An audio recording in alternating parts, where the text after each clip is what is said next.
Muy buenas noches. Es un gozo estar nuevamente juntos para abrir el Santo Libro de Dios. Sé que hemos orado, pedido la invocación del Espíritu Santo, pero mi costumbre es encomendarme en las manos del Señor antes de abrir su santa palabra. Los que puedan acompañarme, acostumbro a orar a mi Padre Celestial de rodillas. Si no puedes arrodillarte, entonces inclina tu rostro en el lugar donde estás.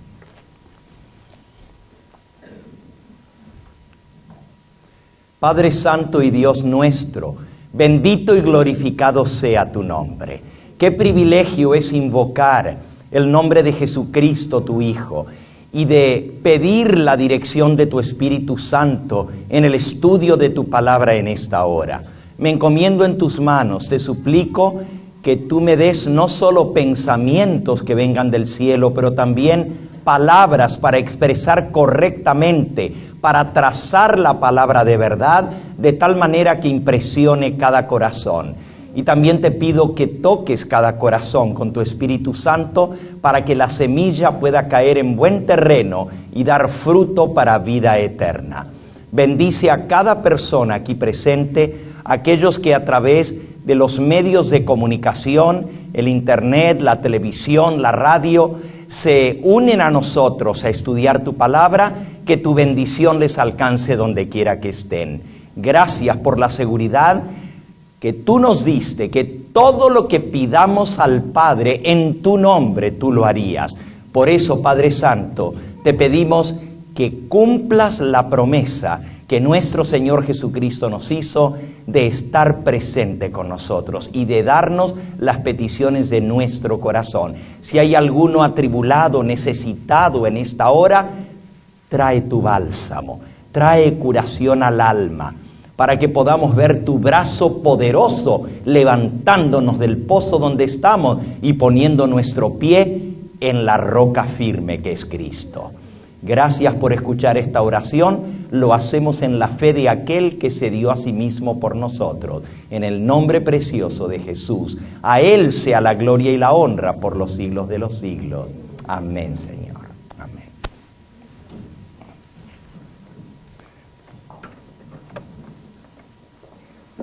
Hoy nos toca ver un tema sumamente interesante. Los eventos relacionados con la venida de nuestro Señor Jesucristo y lo que ha de suceder inmediatamente después de que Él aparezca. Hemos aprendido hasta ahora que cuando Él venga, va a venir en gloria, en majestad, acompañado de millones de ángeles, y viene a hacer juicio, viene a dar su merecido a cada uno según sea su obra. En el libro de Apocalipsis, en el capítulo 22, la última página de la Biblia, Apocalipsis 22, dice el versículo 12. He aquí yo vengo pronto y traigo mi galardón conmigo para recompensar a cada uno según sea su obra. El Señor dice, vengo pronto y traigo mi galardón. Galardón es recompensa. Él viene a dar su recompensa a cada uno según sea su obra. Entonces, hemos aprendido también que en la venida de Cristo sonará la trompeta.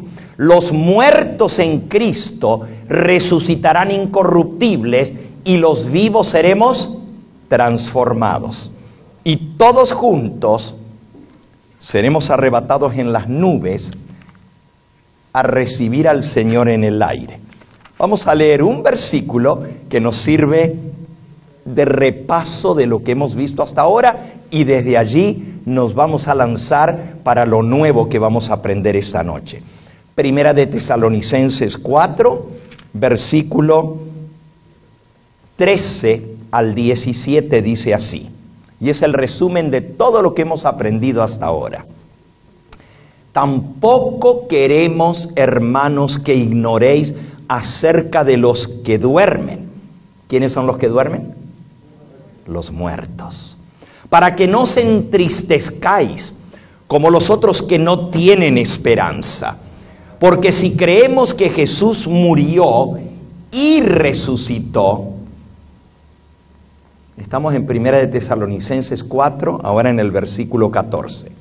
Si creemos que Jesús murió y resucitó, así también debemos creer que Dios traerá con Jesús a la vida a los que durmieron en él. Versículo 15. Por lo cual os decimos esto en palabra del Señor, que nosotros, los que vivimos, los que habremos quedado, que nosotros los que vivimos, los que habremos quedado hasta la venida del Señor, no precederemos a los que durmieron, porque el Señor mismo, versículo 16, con voz de mando, con voz de arcángel y con trompeta de Dios descenderá del cielo, y los muertos en Cristo resucitarán primero. Y luego nosotros, los que vivimos, los que hayamos quedado, seremos arrebatados juntamente con ellos en las nubes para recibir al Señor en el aire, y así estaremos siempre con el Señor. La palabra de Dios es clara. Cristo con voz de mando, con voz de arcángel, con la trompeta de Dios desciende del cielo, resucitan los muertos incorruptibles, los vivos, como leímos en 1 de Corintios 15, seremos transformados y todos juntos seremos arrebatados, dice aquí, en las nubes. Yo creo en el arrebatamiento de la iglesia.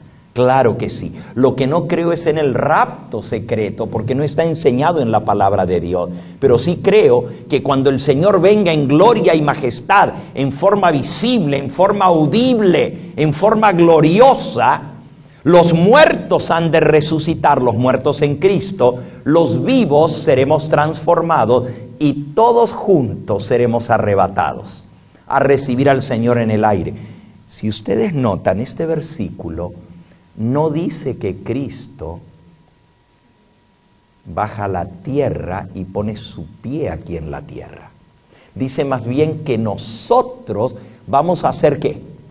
Arrebatados, levantados en las nubes a recibir al Señor en el aire. Es importante que veamos esto, porque hay personas que enseñan que cuando Cristo venga va a establecer su reino aquí en la tierra. Pero según lo que acabamos de leer, nosotros seremos arrebatados en las nubes para irnos con Él. Es la misma promesa que leímos el primer día que comenzamos a estudiar de la segunda venida de Cristo. San Juan capítulo 14. Aquella promesa que les dije que es la más hermosa de toda la Biblia, donde Cristo dice: voy a preparar lugar para vosotros, pero vendré otra vez. Y os tomaré conmigo mismo para que donde yo estoy, vosotros también estéis. Vamos a buscar San Juan capítulo 14, para que quede claro que cuando Él venga, nos va a llevar con Él. Dice el versículo 1 del capítulo 14. No se turbe vuestro corazón. Creéis en Dios, creed también en mí. Versículo 2. En la casa de mi Padre muchas moradas hay. Si no fuera así, os lo hubiera dicho. Voy pues a preparar lugar para vosotros. Fíjense que dice: en la casa de mi Padre muchas moradas hay. Voy a preparar lugar para vosotros. Versículo 3. Y cuando me fuere y os haya preparado lugar, vendré otra vez y os tomaré a mí mismo, para que donde yo estoy, vosotros también estéis. Así que ¿dónde es que nos va a llevar el Señor cuando venga a tomarnos, a arrebatarnos? A la casa del Padre, a donde están las moradas que Él tiene preparadas para nosotros, para que donde Él está, donde yo estoy, dice Él, vosotros también estéis. Otro versículo, San Juan capítulo 17. San Juan capítulo 17. Dice allí en el versículo 24. Es la oración de Cristo por sus seguidores, por sus discípulos.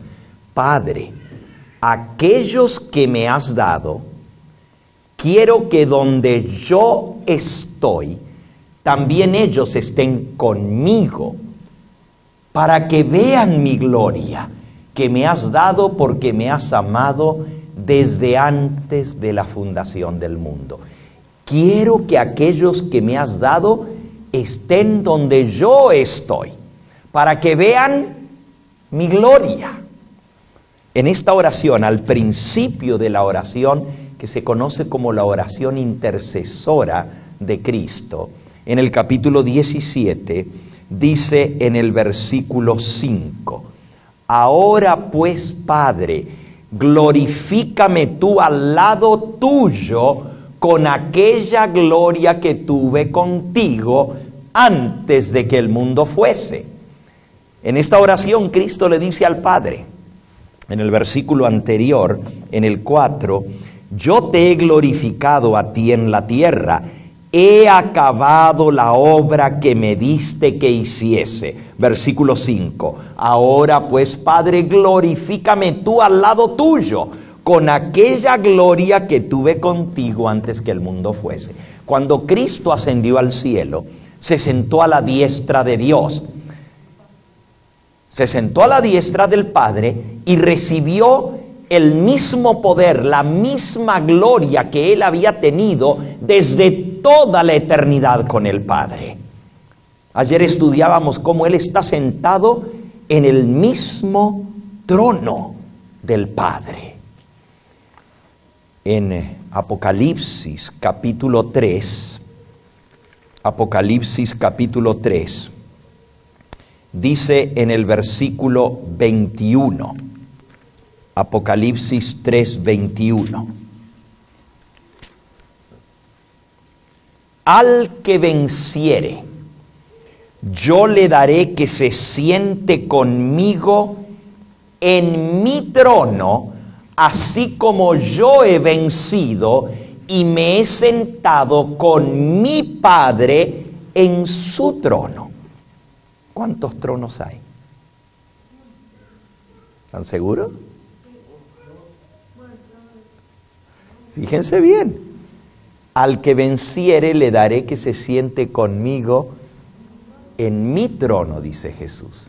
Él tiene un trono.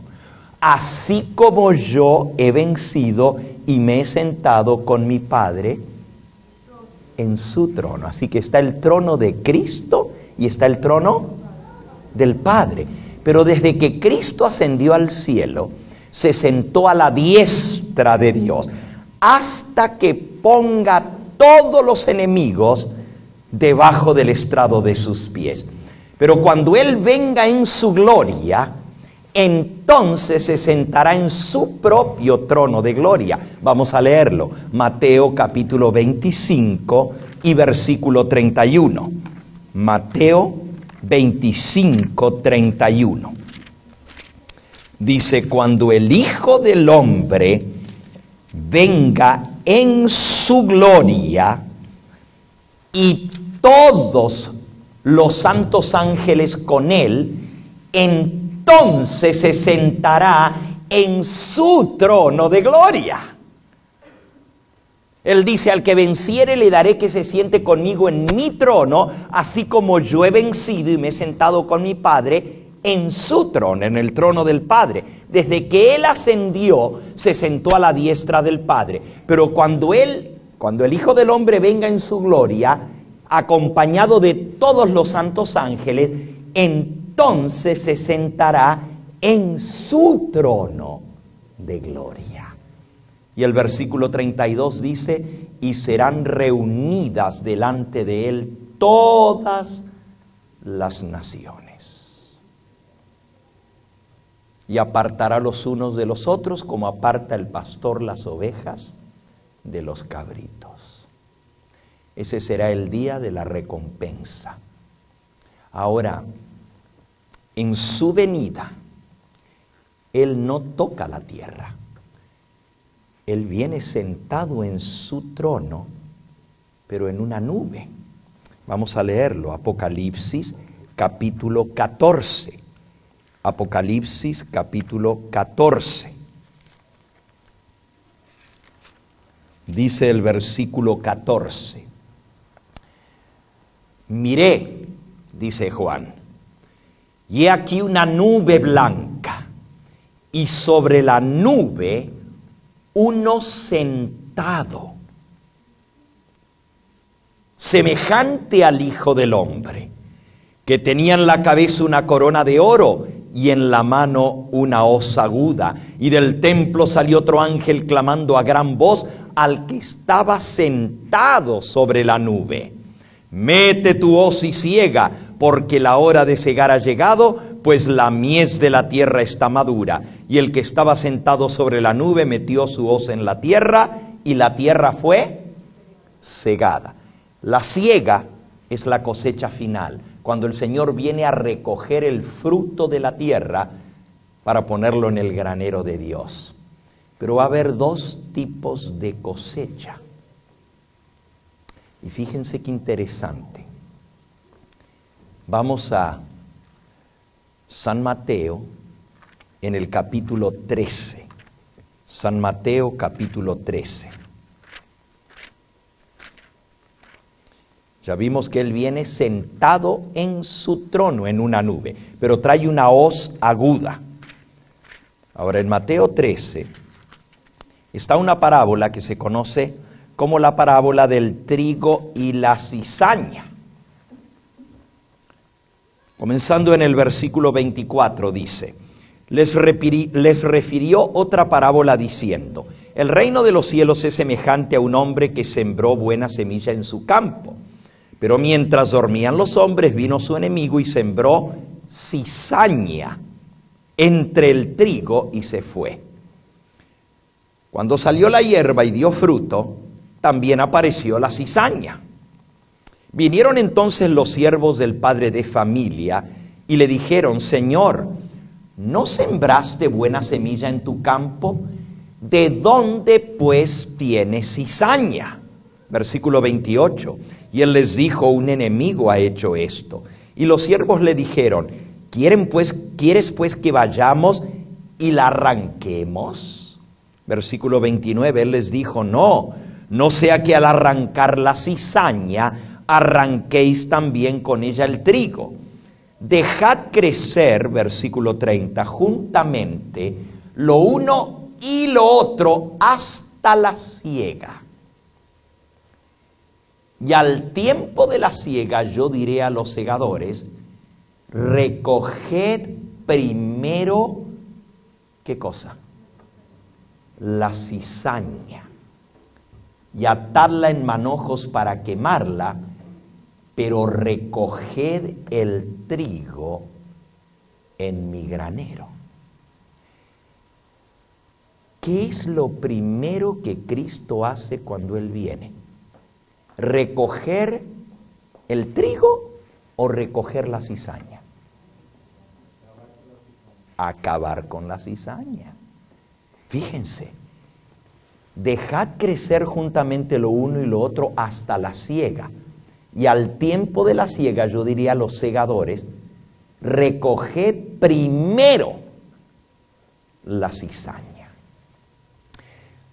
Lo primero que el Señor se encarga cuando viene es de la cizaña. Ahora, ¿qué es la cizaña? ¿Qué representa? Allí mismo, en el capítulo 13, un poquito más adelante, Jesús explica la parábola. Dice el versículo 36. Despedida la gente, entró Jesús en la casa, y acercándose a él sus discípulos le dijeron: explícanos la parábola de la cizaña del campo. Respondiendo él, versículo 37, les dijo: el que siembra la buena semilla es el Hijo del Hombre. El campo es el mundo. La buena semilla son los hijos del reino. Y la cizaña son los hijos del malo. El enemigo que la sembró es ¿quién? El diablo.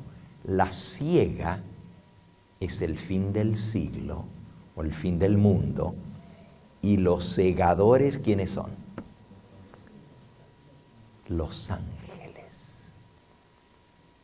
De manera que como se arranca la cizaña y se quema en el fuego, así será en el fin de este siglo. Enviará el Hijo del Hombre a sus ángeles y recogerán de su reino a todos los que sirven de tropiezo y a los que hacen iniquidad, y los echarán en el horno de fuego. Allí será el lloro y el crujir de dientes, y entonces los justos resplandecerán como el sol en el reino de su Padre. El que tiene oídos para oír, oiga. Así que miren qué interesante, los segadores son los ángeles. Pero antes de recoger el trigo en el granero de Dios o en el reino de su Padre, porque ya leímos que nos va a llevar con Él, para que estemos con Él y veamos su gloria que Él tuvo con el Padre desde toda la eternidad. Antes de eso, Cristo tiene que hacer un trabajo aquí. Y manda a sus ángeles a hacer ese trabajo. A destruir primero la cizaña. Los hijos del malo. Yo no sé de dónde saca la gente la idea de que cuando Cristo venga, Él se va a llevar a su pueblo y los demás se van a quedar aquí vivitos y coleando en la tierra. Si aquí dice que lo primero que viene a hacer es a destruir ¿la qué? La cizaña. Recoged primero la cizaña y después recoged el trigo. ¿Cómo va a ser cuando Cristo aparezca? Oh, mis amigos, el mundo va a estar dividido en dos grupos. Los que están esperando al Señor y los que no les importó. Los que no hicieron la preparación necesaria. Aunque tuvieron oportunidad, aunque escucharon el mensaje de Dios, tuvieron la oportunidad de salvación, pero no les importó. El mundo va a quedar dividido en trigo y en cizaña, dos grupos. No hay un tercero. No hay ninguno que va a decir, yo no supe. Nobody in between. No va a haber nadie de un lado o del otro. O sea, que no esté de un lado o del otro. Todos estaremos o de un lado o del otro. Seremos trigo o seremos cizaña. Y lo primero que el Señor se encarga es de la cizaña. Vamos a ver esos dos grupos. Veamos primero el grupo de los que estén preparados.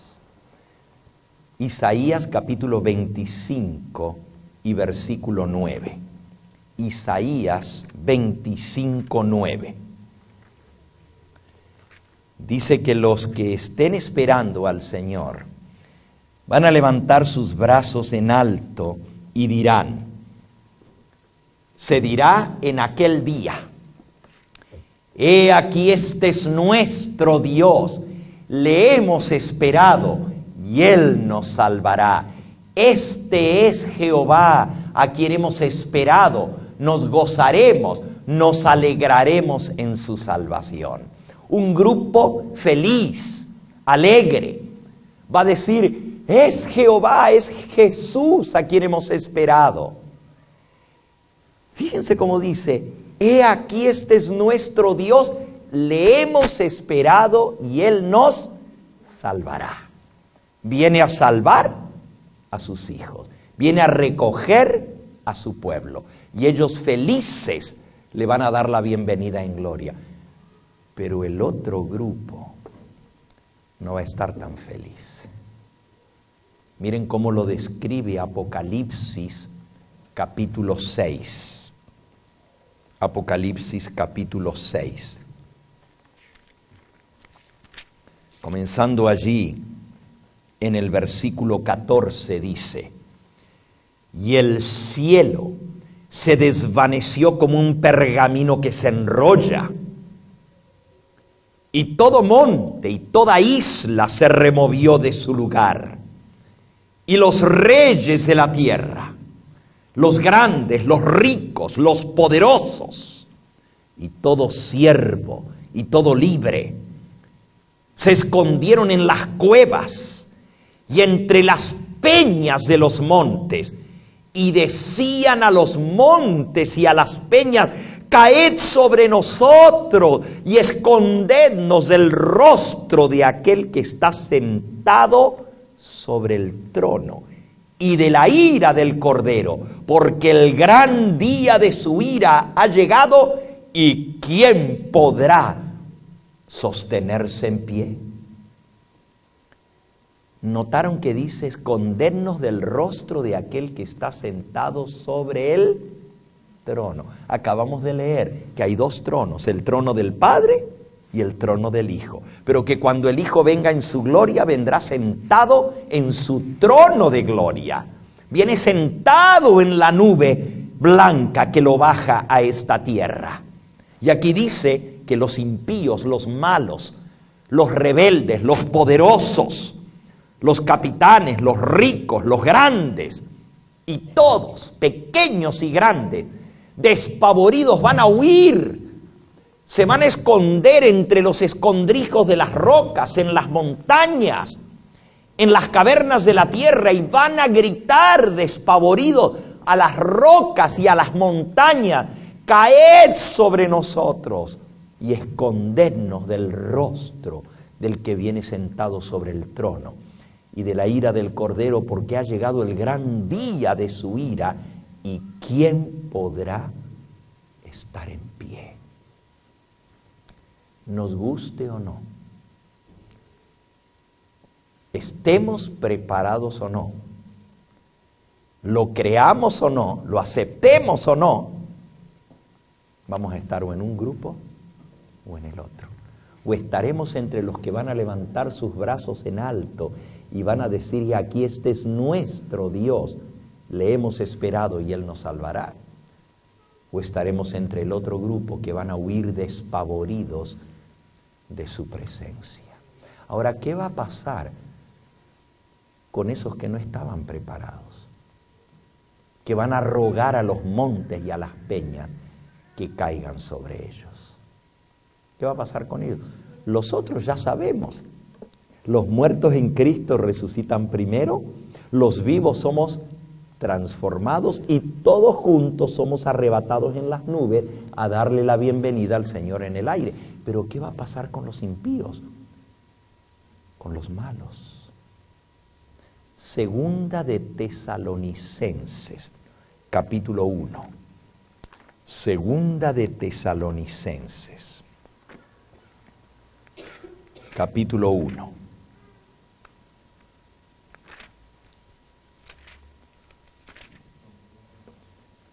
Dice en el versículo 7 en adelante: y a vosotros que sois atribulados. Fíjense que está hablando de la tribulación este pasaje. Ya estudiamos el primer día que antes de que Cristo venga vamos a pasar por un periodo de tribulación.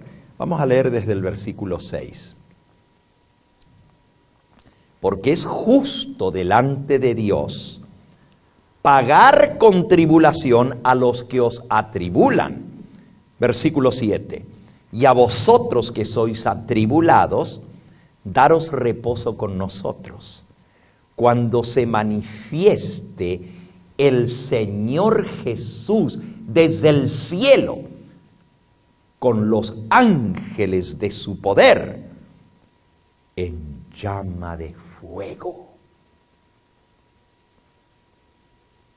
para dar retribución a los que no conocieron a Dios ni obedecen al Evangelio de nuestro Señor Jesucristo, los cuales sufrirán pena de eterna perdición, excluidos de la presencia del Señor y de la gloria de su poder, cuando venga en aquel día para ser glorificado en sus santos y ser admirado en todos los que creyeron, por cuanto nuestro testimonio ha sido creído entre vosotros. Si tú crees el testimonio de la palabra de Dios, en ese día el Señor va a venir a librarnos de la tribulación, a sacarnos de en medio de aquellos que nos atribulan. Y nosotros seremos glorificados con Él. Dice el versículo 10, cuando Él venga en aquel día para ser glorificado en sus santos y ser admirado en todos los que creyeron. Pero a los que no creyeron, dice que sufrirán pena de eterna perdición. Porque Él viene en llama de fuego a dar su pago a aquellos que no quisieron creer en Dios ni obedecen. Fíjense lo que dice el versículo 8. En llama de fuego para dar retribución a los que no conocieron a Dios ni obedecen el evangelio de nuestro Señor Jesucristo. Es interesante, porque la gente dice que para ser salvo hay que creer en el evangelio. El evangelio son las buenas nuevas de salvación, y es cierto, hay que creer, pero también hay que obedecer el evangelio. Porque si no obedecemos el evangelio, sufriremos pena de perdición, llama de fuego, que va a dar retribución a los que no quisieron conocer a Dios ni obedecen el evangelio de nuestro Señor Jesucristo, los cuales, versículo 9, sufrirán pena de eterna perdición. ¿A dónde dice en la Biblia que los impíos, los rebeldes, los que no quisieron aceptar al Señor ni aceptar su evangelio, van a tener una segunda oportunidad después de que Él venga? No, dice que van a ser destruidos. Ya nosotros aprendimos que antes de la venida del Señor va a venir la gran tribulación, el tiempo de angustia. Se va a presentar el hombre de pecado, el hijo de perdición, y va a haber tremenda persecución para los fieles del Señor. En el capítulo 2, ahí mismo de Segunda de Tesalonicenses, dice el versículo 3, nadie os engañe en ninguna manera, porque no vendrá el Señor sin que antes venga la apostasía y se manifieste el hombre de pecado, el hijo de perdición, el cual se opone y se levanta contra todo lo que se llama Dios o es objeto de culto, tanto que se sienta en el templo de Dios como Dios, haciéndose pasar como si fuera Dios. ¿No os acordáis que cuando yo estaba todavía en medio de vosotros os decía esto? Y ahora vosotros sabéis lo que lo detiene, a fin de que a su debido tiempo se manifieste. Versículo 7. Porque ya está en acción el misterio de la iniquidad, solo que hay quien al presente lo detiene hasta que Él a su vez se ha quitado de en medio. Y entonces, versículo 8, se manifestará aquel inicuo a quien el Señor matará con el espíritu de su boca y destruirá con el resplandor de su venida.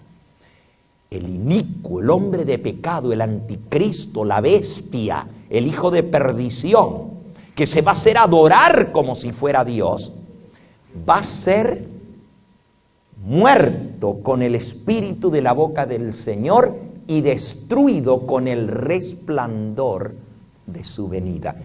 Y también todos los que estén con Él.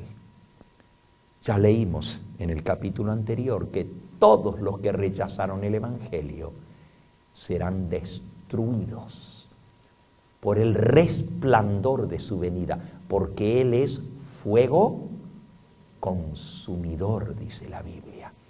No podremos soportar la presencia de Dios si hay pecado en nuestra vida y vivir. No podremos. En el libro de Hebreos,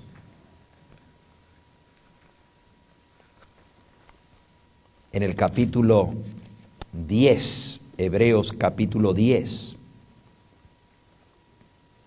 Dice el versículo 29 en adelante: ¿cuánto mayor castigo pensáis que merecerá el que pisoteare al Hijo de Dios y tuviere por inmunda la sangre del pacto en la cual fue santificado e hiciere afrenta al Espíritu de gracia?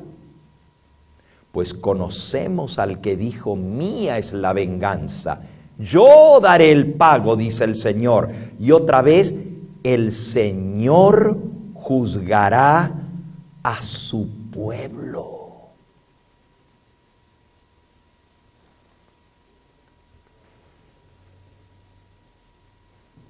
Versículo 26.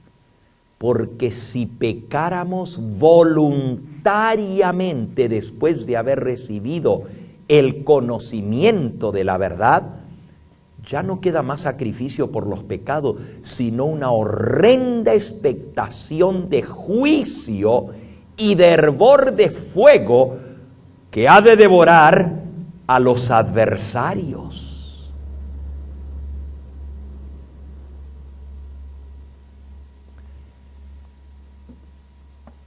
Entendamos, aquí está hablando aún de personas que conocieron el camino de Dios, que recibieron el conocimiento de la verdad, pero que tuvieron por inmunda esa sangre del pacto con la cual fueron santificados. Noten, está hablando de personas que fueron santificadas con la sangre de Cristo. Pon el versículo 29 otra vez en la pantalla. ¿Cuánto mayor castigo pensáis que merecerá el que pisoteare al Hijo de Dios y tuviere por inmunda la sangre del pacto en la cual fue santificado e hiciere afrenta al Espíritu de gracia? ¿Tú sabes lo que es eso? Es que hay gente que dice: bueno, si yo soy salvo y ya Cristo me salvó, ya yo estoy salvo para siempre, ya no me puedo perder. Pero aquí dice que hay personas que, habiendo sido santificados por la sangre preciosa de Cristo, hacen afrenta contra el Espíritu Santo, el Espíritu de gracia, y tienen por inmunda esa sangre del pacto con la cual fueron santificados. Y van a ser destruidos, porque el Señor viene a juzgar a su pueblo. Horrenda cosa es caer en manos del Dios vivo. Horrenda cosa es caer en manos del Dios vivo, versículo 31. Así que, ¿qué va a pasar con los impíos y aún con los que fueron parte del pueblo de Dios y hasta fueron santificados con la sangre de Cristo, pero voluntariamente? Fíjense, hay que tener mucho cuidado con esto. Versículo 26. Esa doctrina de una vez salvo, siempre salvo. If you're saved, you're always saved. It's a lie. Esa doctrina de que una vez salvo, siempre salvo, ya estás salvo, total, ya Cristo te salvó y no importa lo que hagas, como ya Él te salvó, pues te vas a salvar. No es cierto, porque Dios respeta el libre albedrío de cada individuo. Y si yo, después de haber aceptado a Cristo, me vuelvo atrás y tengo por inmunda esa sangre del pacto con la cual fui santificado y hago afrenta al Espíritu Santo de Dios que me llama al arrepentimiento y no quiero arrepentirme, ya el sacrificio de Cristo no me puede cubrir. ¿Por qué? Porque tengo por inmunda la sangre del pacto. Miren el versículo 26. Porque si pecáramos voluntariamente, voluntariamente es, sé lo que estoy haciendo y lo voy a hacer porque lo quiero hacer. Si pecáramos voluntariamente después de haber recibido el conocimiento de la verdad, ya no queda más sacrificio por los pecados. ¡Wow! El sacrificio de Cristo ya no te cubre. Cuando tú a sabiendas rechazas al Espíritu Santo y tienes por inmunda la sangre del pacto. ¿Por qué? Porque el Señor respeta la decisión libre de cada ser humano. Y si yo después de haber aceptado a Cristo me vuelvo atrás,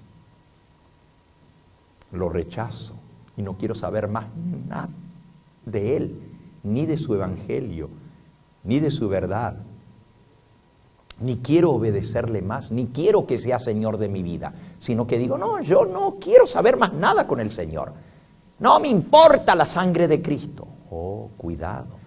Miren cómo dice el apóstol Pedro. Ok, un poquito más adelante. En 2 de Pedro, capítulo 2. Aquí hay otro pasaje que enseña lo mismo. Y hay muchos pasajes en la Biblia que nos enseñan esta verdad. 2 de Pedro, capítulo 2. Dice el versículo 20. Ciertamente, si habiéndose ellos escapado de las contaminaciones del mundo por el conocimiento del Señor y Salvador Jesucristo, enredándose otra vez en ellas, son vencidos, su postrer estado viene a ser peor que el primero. ¡Wow! Fíjense que está hablando de gente que conoció al Señor y al Salvador Jesucristo y se escapó de las contaminaciones del mundo por el conocimiento del Señor, le aceptó como Señor y Salvador, pero volvió y se enredó otra vez en la misma basura de antes. Su postrer estado viene a ser peor que antes que no conociera a Cristo. Versículo 21, porque mejor les hubiera sido no haber conocido el camino de la justicia, que después de haberlo conocido, volverse atrás del santo mandamiento que les fue dado. Porque les ha acontecido, versículo 22, lo del verdadero refrán, el verdadero proverbio. El perro vuelve a su vómito y la puerquita lavada a revolcarse en el cieno. ¿Qué dice aquí? Que una persona que conoció al Señor y se volvió atrás es como el perro que vomita y luego va y se vuelve a comer su propio vómito. Y sí lo han visto en los perros, ¿verdad? Vomitan y luego van y lamen su propio vómito. Así considera Dios a la persona que después de haber conocido el camino de la verdad y la justicia, se vuelve a la vida antigua. Dice que es peor que antes, porque a lo menos antes había esperanza porque no conocía a Cristo. A lo menos antes, bueno, si llega a conocer a Cristo, lo va a aceptar y se va a salvar, pero si ya lo conoce y se volvió atrás, ¿qué esperanza le queda? Ahora, yo no digo que Dios no pueda perdonar. El problema es cuando nosotros afrentamos al Espíritu Santo de Dios. Afrentar es ponernos en contra, porque la obra del Espíritu Santo es convencernos de pecado, es llevarnos al arrepentimiento. Pero si yo no quiero arrepentirme y no me importa que estoy pecando contra Dios, estoy blasfemando al Espíritu Santo. Y el pecado que Dios no puede perdonar es el pecado contra el Espíritu Santo. ¿Por qué? Porque es el pecado del cual no quiero arrepentirme. El Espíritu Santo me llama al arrepentimiento. El Espíritu Santo me induce a que me arrepienta y vuelva al Señor para recibir perdón, y yo endurezco mi corazón y digo, no quiero saber más de Cristo, no quiero saber más de su sangre, No quiero saber del Espíritu Santo. Es más, voy a hacer lo que a mí se me da la gana. Voy a vivir como yo quiero. Fuera con Cristo. Qué horrible una persona que pueda pensar de esta manera. Pero esos también van a sufrir pena de eterna perdición. Y van a ser destruidos por el resplandor de la venida de Cristo. Miren cómo lo describe el profeta Jeremías. Jeremías en el capítulo 25. A ver, ¿qué va a pasar con los impíos? Con los malos, con los rebeldes, con los que endurecieron su corazón. Jeremías 31.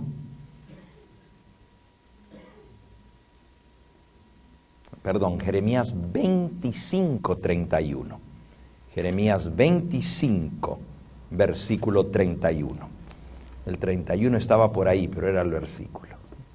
Dice así: llegará el estruendo hasta el fin de la tierra, porque Jehová tiene juicio contra las naciones. Él es el juez de toda carne. Entregará los impíos a espada, dice Jehová. Así ha dicho Jehová de los ejércitos. He aquí que el mal irá de nación en nación, y grande tempestad se levantará de los fines de la tierra. Versículo 33. Y yacerán los muertos de Jehová en aquel día desde un extremo de la tierra hasta el otro. No se endecharán, ni se recogerán, ni serán enterrados. Como estiércol quedarán sobre la faz de la tierra. ¡Wow! Millones de personas por toda la faz de la tierra van a quedar tirados, regados, donde les tome la venida del Señor. Caerán, dice aquí, y yacerán los muertos de Jehová en aquel día desde un extremo de la tierra hasta el otro, por todas partes. No habrá quien los llore, ni quien los recoja, ni serán enterrados como estiércol, como bosta de vaca. Quedarán tirados como abono, a podrirse sobre la faz de la tierra, y no habrá quien las espante. Otro versículo, Jeremías capítulo 7 y versículo 33. Es muy gráfica esta descripción. Jeremías capítulo 7, dice el versículo 33. Y haré cesar de las calles y de las ciudades de Judá y de las calles de Jerusalén la voz de gozo, la voz de alegría, la voz del esposo, la voz de la esposa, porque la tierra será desolada. Bueno, ese era el 34, pero vamos a leer el 33, vamos a leer el 33. Y serán los cuerpos muertos de este pueblo para comida de las aves del cielo y de las bestias de la tierra, y no habrá quien las espante. Los impíos se los van a comer los zopilotes, los buitres, las aves de rapiña, las águilas y las bestias de la tierra, y no va a haber quien las espante. Capítulo 8 y versículo 1. En aquel tiempo, dice Jehová, sacarán los huesos de los reyes de Judá y los huesos de sus príncipes y los huesos de sus sacerdotes y los huesos de los profetas y los huesos de los moradores de Jerusalén fuera de sus sepulcros. El terremoto gigantesco va a tirar fuera los huesos de los sepulcros y quedarán esparcidos al sol, versículo 2, y a la luna y a todo el ejército del cielo, a quienes amaron y a quienes sirvieron y en pos de quienes anduvieron y a quienes preguntaron y ante quienes se postraron. No serán recogidos ni enterrados, serán como estiércol sobre la faz de la tierra. Jeremías capítulo 9 y versículo 22. Habla, así ha dicho Jehová, los cuerpos, los cadáveres de los hombres muertos caerán como estiércol sobre la faz del campo, como manojo tras el segador, y no hay quien lo recoja. ¡Qué espectáculo tan impresionante! Millones de personas quedarán regados por todas partes de la tierra, fulminados por la presencia del Señor. Dice que van a ser pasados a espada. Bueno, o van a morir por el resplandor de su venida o van a morir por la espada. La verdad que son las dos cosas al mismo tiempo, porque allá donde decía en Jeremías 25, serán pasados por espada, dice Jehová. Esa espada es la misma palabra del Señor que sale de su boca. Lo podemos leer en Apocalipsis capítulo 19. Apocalipsis capítulo 19. Aquí se describe la venida del Señor de una manera gloriosa, de una manera como un espectáculo triunfante, de un general que viene al frente de su ejército libertador y viene a libertar a los cautivos, como un general que el enemigo ha tomado cautivo al pueblo y ahora éste viene con todo su ejército a libertar a los cautivos. Lo presenta como viniendo en un caballo blanco. Apocalipsis 19, versículo 11.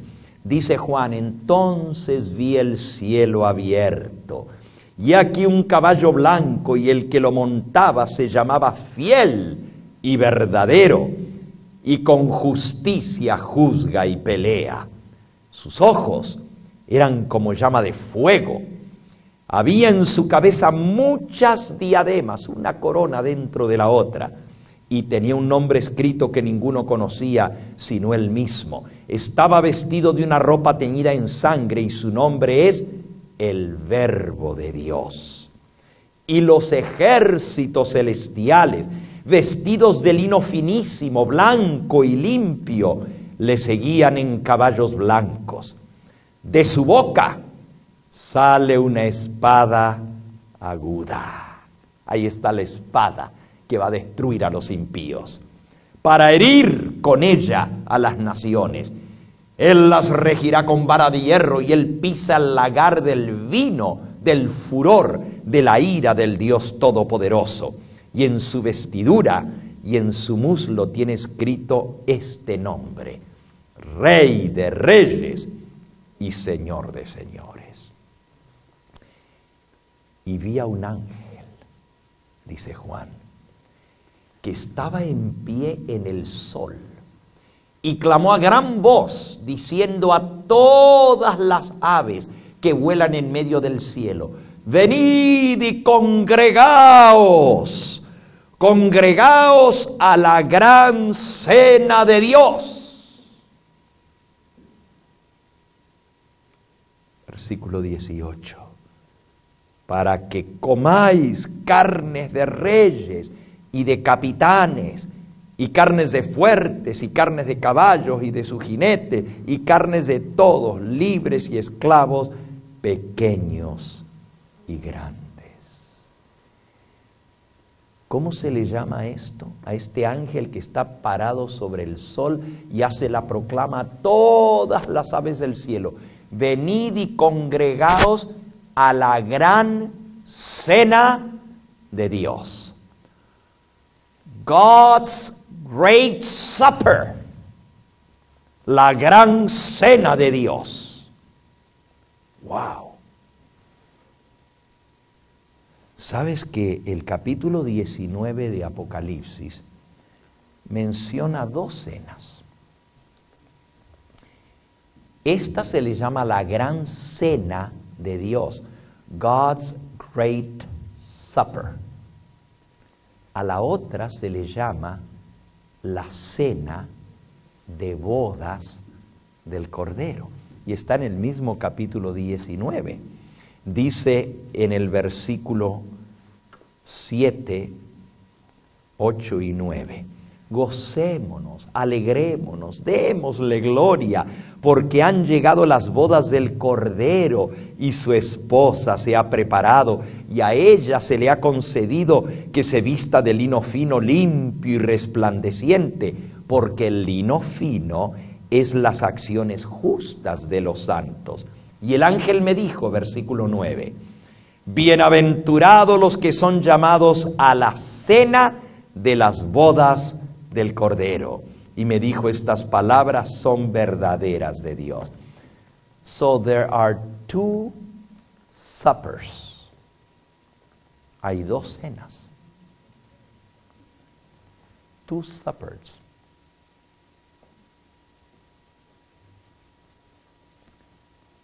Una, la cena de bodas del Cordero. Y la otra, la gran cena de Dios. And you know what? Like it or not, te guste o no, todos vamos a estar o en una cena o en la otra. Te repito, nomás hay 2 cenas. Y aunque no lo quieras creer, ni lo quieras aceptar, ni lo recibas, todos los que estamos aquí y todos los que estemos vivos, cuando el Señor venga, vamos a estar o en una cena o en la otra. Si aceptamos el llamado a la cena de bodas del Cordero, nos sentaremos a la mesa con el Señor Jesús, cuando Él nos reciba para celebrar las bodas del Cordero en el reino de los cielos.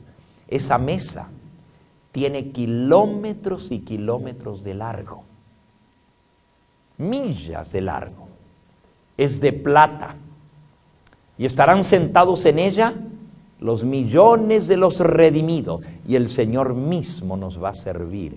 Él va a estar sentado a la cabecera de la mesa y va a decir, venid benditos de mi Padre. ¿Se acuerdan lo que Él dijo cuando Él instituyó la Santa Cena? Él dijo, tomad, comed, esto es mi cuerpo que por vosotros es partido, haced esto en memoria de mí. De cierto os digo que no volveré a beber más de este fruto de la vid hasta aquel día en que tenga de beber lo nuevo con vosotros en el reino de mi Padre. En ese día Él va a volver a participar del fruto de la vid, cuando en el reino de su Padre Él nos sirva la mesa. Así como Él le dio a sus discípulos, tomad, bebed, esto es mi sangre. Ahora, con Él y con todos los redimidos en el reino de su Padre, va a volver a participar. Esa es la cena de bodas del Cordero. Pero para eso hay que recibir una invitación.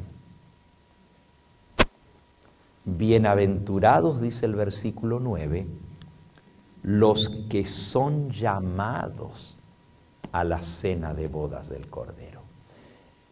You cannot crush the party. You gotta be invited. No puedes ir sin invitación. No te puedes colar a la fiesta de bodas del Cordero. Tienes que haber recibido la invitación. Y toda invitación a una cena de boda viene con una tarjetita que dice, please respond. Todos ustedes han recibido alguna vez una invitación a las bodas y siempre viene una tarjetita que hay que responder si van a ir o no van a ir a la fiesta para reservarle su lugar. Así es con la cena de bodas del Cordero. Tienes que recibir la invitación y tienes que responder a esa invitación. Y a menos que tú respondas a la invitación, no tendrás lugar reservado en la mesa.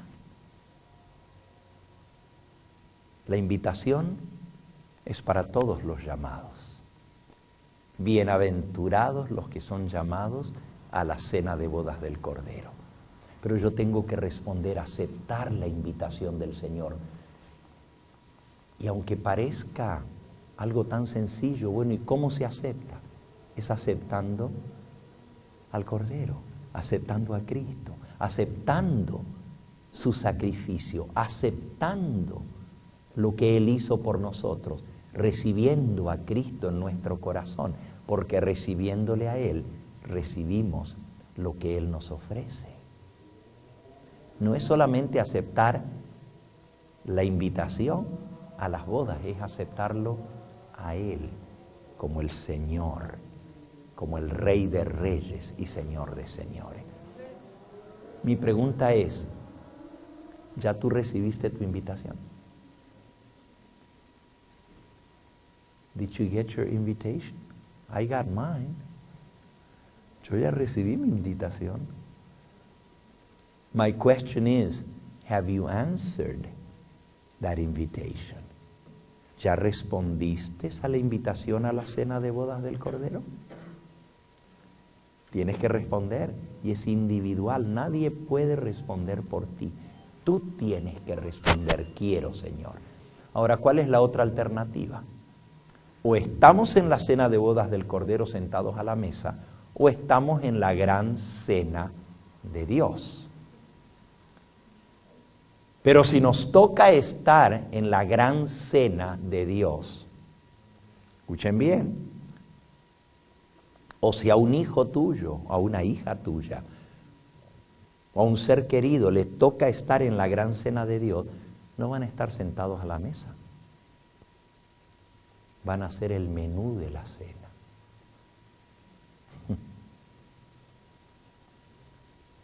They're going to be the menu.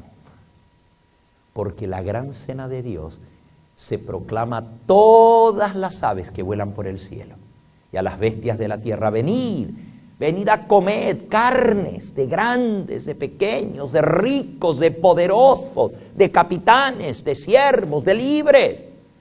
Y dice que vinieron las aves del cielo y las bestias de la tierra y se hartaron de las carnes de ellos.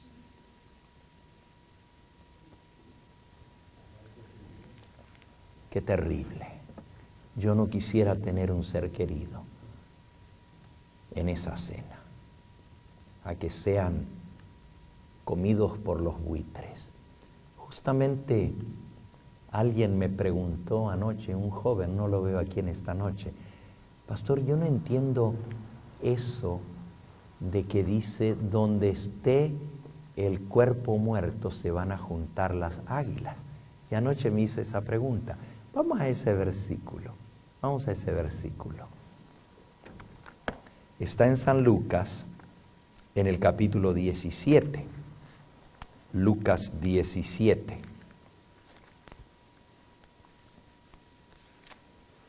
Este ya lo estudiamos cuando hablamos del tema del rapto, ¿verdad? Dice en el versículo 25 en adelante: primero es necesario que Cristo padezca mucho y sea desechado de esta generación.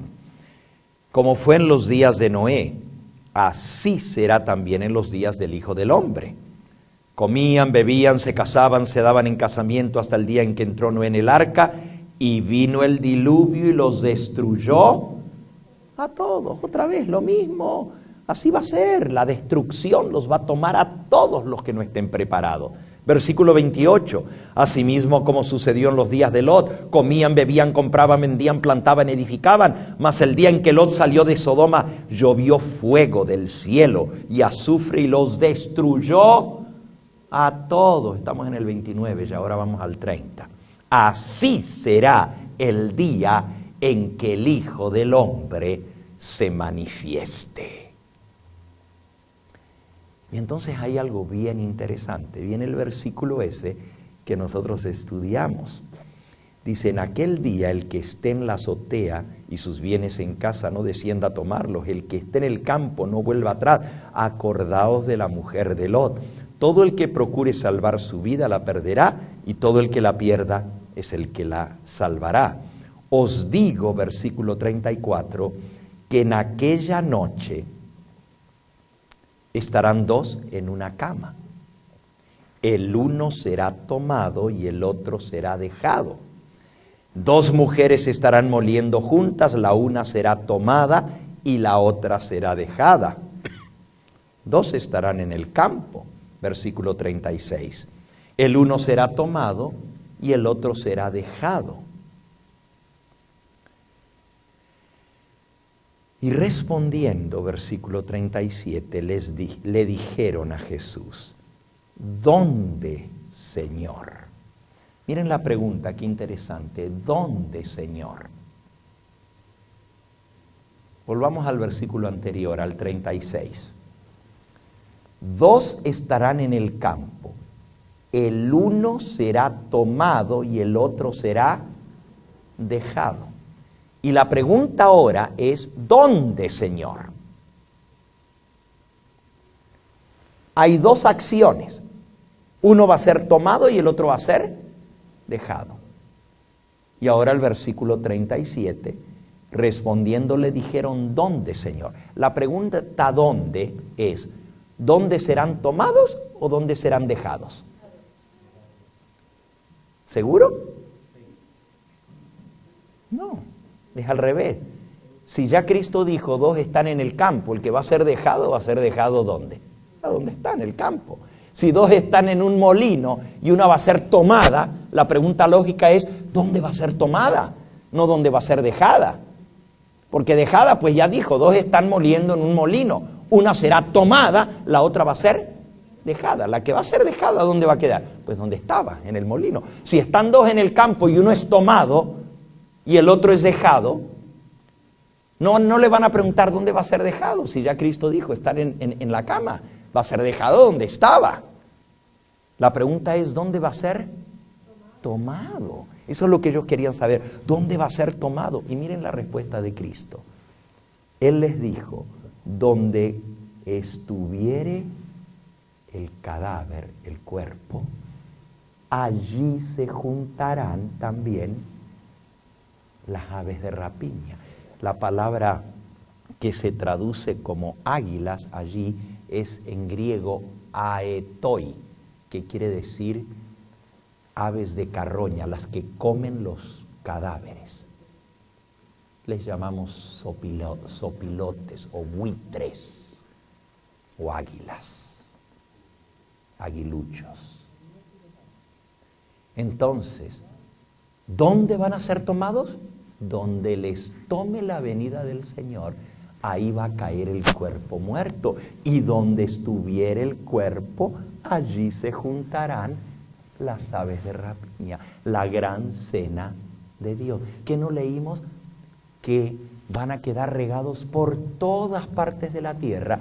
No va a haber quien los llore, no va a haber quien los recoja ni quien los entierre. ¿Por qué? Porque todos los redimidos fuimos arrebatados y nos fuimos con el Señor. Y todos los impíos han sido destruidos por el resplandor de su venida. Donde les tomó la venida del Señor, quedaron tirados por todas partes. Y el ángel llama a las aves del cielo y a las bestias de la tierra: venid, congregaos a la gran cena de Dios, para que os hartéis de las carnes de todos ellos. Dos estarán en el campo. Uno será tomado en destrucción repentinamente, y el otro quedará con vida. Y le dijeron, ¿dónde será tomado, Señor? Y él les dijo, donde estuviere el cuerpo, en este caso es el cuerpo muerto, o sea, el cadáver, donde cayere el cadáver, allí se amontonarán las aves de rapiña. ¿Dónde lo van a llevar? A donde caiga se lo van a comer.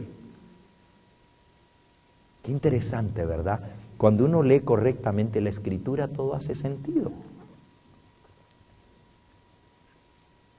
La pregunta es, ¿en cuál de las dos cenas vamos a estar?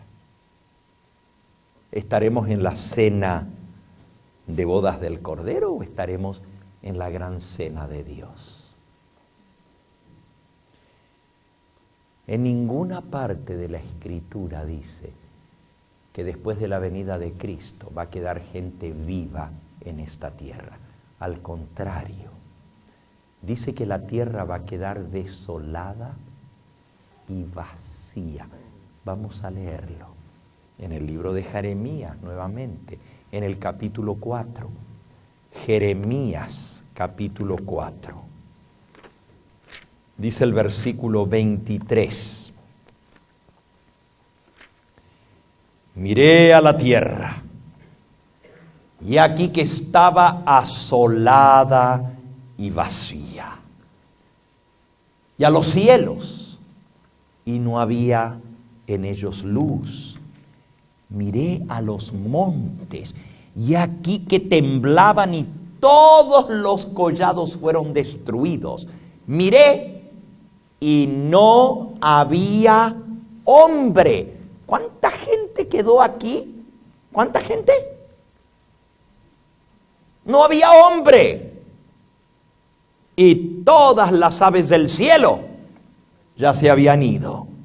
Miré y aquí el campo fértil era como un desierto. Todas sus ciudades estaban asoladas delante de Jehová, delante del ardor de su ira. Porque así dijo Jehová: toda la tierra será asolada, pero no la destruiré del todo. Amigos, cuando el Señor venga, la tierra va a ser asolada, va a ser destruida. Todo lo que hay en ella, todos los seres humanos van a ser destruidos, pero Dios no va a destruir el planeta Tierra. Todas las obras que hay en ella serán asoladas, los impíos serán muertos, pero Dios no va a destruir del todo la tierra, porque Él va a crear cielos nuevos y tierra nueva. Eso va a ser para mañana. Ahora la pregunta es, bueno, si todos los redimidos, los salvados, nos hemos ido con el Señor y todos los malos están muertos, ¿quién queda aquí en la tierra? ¿Queda algún ser humano aquí en la tierra? Ponme otra vez el versículo 26. Miré, y aquí el campo fértil era el desierto. El 25, y miré, y no había hombre, y las aves del cielo se habían ido. Cuando terminaron de comer toda la carroña de millones de personas, todas las aves del cielo, no había más hombre. La tierra estaba vacía. ¿Por cuánto tiempo? ¿Saben ustedes que aunque no va a haber ningún ser humano vivo en esta tierra, va a quedar un ser que va a estar por 1000 años, y ese es Satanás, que va a ser atado? Mañana vamos a hablar de eso. Vamos a leer nuestro último versículo en esta noche, Apocalipsis capítulo 19, que estábamos leyendo hasta terminar el capítulo y el comienzo del 20. En el 19 decía, 17, vi a un ángel que estaba en pie sobre el sol y clamó a gran voz diciendo a todas las aves que vuelan en medio del cielo: venid y congregaos a la gran cena de Dios, para que comáis carnes de reyes, de capitanes, de fuertes, de caballos, de sus jinetes, de todos, libres y esclavos, pequeños y grandes.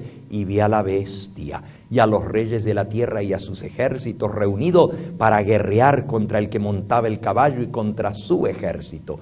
Y la bestia fue apresada. ¡Aleluya! La bestia fue apresada, y con ella el falso profeta, que había hecho delante de ella las señales con las cuales había engañado a los que recibieron la marca de la bestia y habían adorado a su imagen. Estos dos fueron lanzados vivos dentro de un lago de fuego que arde con azufre, y los demás fueron muertos con la espada que salía de la boca del que montaba el caballo, y todas las aves se saciaron de las carnes de ellos, se hartaron. Y vi a un ángel que descendía del cielo con la llave del abismo y una gran cadena en la mano, y prendió al dragón, la serpiente antigua, que es el diablo y Satanás, y lo ató por 1000 años, y lo arrojó al abismo, y lo encerró, y puso su sello sobre él, para que no engañase más a las naciones, hasta que fuesen cumplidos 1000 años. Y después de esto, debe ser desatado por un poco de tiempo.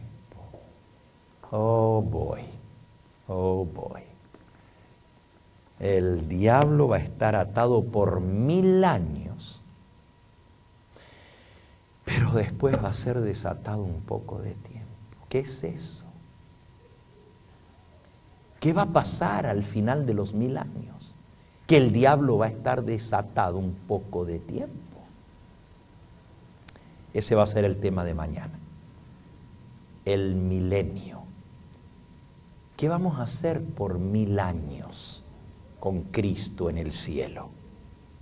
Dice el versículo 6, bienaventurado y santo el que tiene parte en la primera resurrección. La segunda muerte no tiene potestad sobre esto, sino que serán sacerdotes de Dios y de Cristo y reinarán con Él. ¿Cuánto tiempo? ¡Wow! Vamos a reinar y vamos a vivir con Cristo en el cielo por 1000 años. Pero al final de los 1000 años el diablo va a ser desatado un poco de tiempo. Ese es el tema de mañana. En esta noche hemos aprendido una gran verdad. Solo hay 2 grupos: el trigo y la cizaña. Los salvados y los perdidos. Los redimidos y los condenados. Los que levanten sus brazos en alto y digan: este es nuestro Dios, le hemos esperado y Él nos salvará. O los que huyan despavoridos y le pidan a las rocas y a los montes que caigan encima, porque no soportan ver el rostro del que está sentado sobre el trono. No más 2 grupos: las ovejas o los cabritos, el trigo y la cizaña. Los que estarán en la cena de bodas del Cordero o los que estarán en la gran cena de Dios. No hay otra alternativa. Lo dijimos desde el comienzo de este tema, no más 2 grupos. No hay un tercero, no hay un término medio. No hay para decir, bueno, yo ni muy ni tan, ni voy a estar por allá, pero tampoco por aquí. Nos guste o no nos guste, estaremos en uno de los 2 lados. Lo más tremendo es que la decisión no se puede hacer a última hora. That decision must be made now. Esa decisión la tenemos que tomar ¿cuándo? Ahora.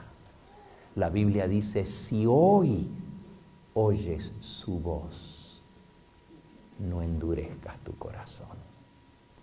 No es cuando yo quiero, es cuando Dios me llama. La gente dice, no, yo cuando tenga tiempo. Cuando yo esté listo me voy a entregar al Señor. A mí no me empujen, a mí no me digan lo que tengo que hacer, porque yo decido. Y es cierto, decidimos, pero no es cuando yo quiero, es cuando Dios me llama. Y cuando Él me llama, nomás tengo esta opción. No puedo decirle a Dios cuando Él me llame. Yo no le puedo mandar a Él, decirle, todavía no, Señor, pero vuélveme a llamar mañana, que entonces voy a estar listo. Déjame que arregle estos asuntos primero y después yo me voy a entregar a ti. No, it doesn't work like that, you know. No funciona así. Dios es el soberano y Él sabe cómo y cuándo y a quién llamar. Y cuando Él te llama, no le digas que no. Él sabe cuándo llamarte y la decisión tiene que ser cuando Él te llame. Bienaventurados los que son llamados a la cena de bodas del Cordero. Y si el Señor te ha llamado, respóndele: sí, Señor, quiero. Acepto tu invitación. Estoy dispuesto a seguir y a obedecer tu evangelio.